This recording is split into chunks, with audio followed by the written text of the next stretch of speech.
अस्सलाम वालेकुम दोस्तों, हर पल जिए जे ड्रामे सांवल यार पियाजी अपडेट सां गॾु हाज़िर थी चुका आहियूं। इन खां पहिरीं असांजे चैनल ते न्यू आहे त सब्सक्राइब करे हाल ते क्लिक कंदा दोस्तों। त बिना देर त पंहिंजी अपडेट जे तरफ़ तव्हांखे इंतज़ारु कोन था करायूं।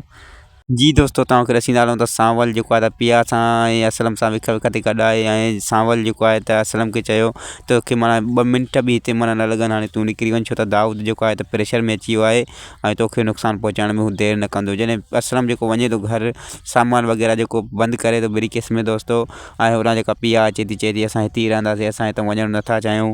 ऐं जॾहिं हू चएसि थो त मूसा जेको असांजो दुश्मन आहे, असांखे नुक़सानु पहुचाईंदो, त पिया चए थी सभ खां वॾो दुश्मन मुंहिंजो तूं आहीं। जॾहिं त तूं मूंखे जुआ में हारायो, मुंहिंजी माउ जा पैसा जेके दवा जा उहे जुआ में हाराया, जॾहिं हू मरी वई, ऐं सभ खां वॾो क़ातिल जेको आहे त तूं मुंहिंजी माउ जो तूं आहे।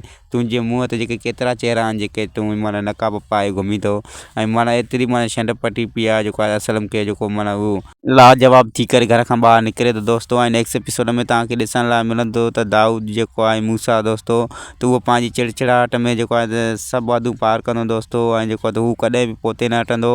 ऐं दोस्तों तव्हांखे नेक्स्ट एपिसोड में ॾिसण लाइ मिलंदो त सांवल जेको आहे त पिया सां जेको आहे त विख विख ते गॾु हूंदो, ऐं सांवल पंहिंजी ज़िंदगीअ जी जेका आहे त परवाह न कंदो, पिया सां गॾु ई हूंदो दोस्तों। ऐं मां तव्हांखे ॿुधाईंदो हलां त आलियान जेको आहे ऐं सांवल जेको आहे त नेक्स्ट एपिसोड में ॾिसण लाइ तव्हांखे मिलंदो त मुलाक़ात कंदा। ऐं आलियान जेको आहे त सांवल खे चवंदो त तूं पिया मासूम आहे, तुंहिंजी चालुनि खां वाक़ुफ़ु न आहे, पर तूं हुनजे माना पाछे खां परे रहो त बहितरु आहे। ऐं जेको आहे त सांवल बि हुनखे ठीकु ठाकु दॿा पटे छॾींदो ऐं चवंदो त जेकॾहिं तो हुन सां पिया सां इश्क़ कयो आहे त पंहिंजे मुंहं ते ख़ौफ़ ज़िदा जेको आहे त ख़ौफ़ वारो परदो लाहे छॾ। तोखे माना मां ॾिसां थो तुंहिंजे चहिरे खे, त तुंहिंजे चहिरे में साफ़ साफ़ मूंखे ख़ौफ़ नज़र अची रहियो आहे। ऐं जॾहिं जेको इश्क़ कंदो आहे त उहो जेको आहे ख़ौफ़ ज़िदा लाहे छॾींदो दोस्तों। तव्हांखे ॿुधाईंदो हलां त नेक्स्ट एपिसोड जेको आहे त भरपूर थियण वारो आहे सांवल यार पिया जो दोस्तों।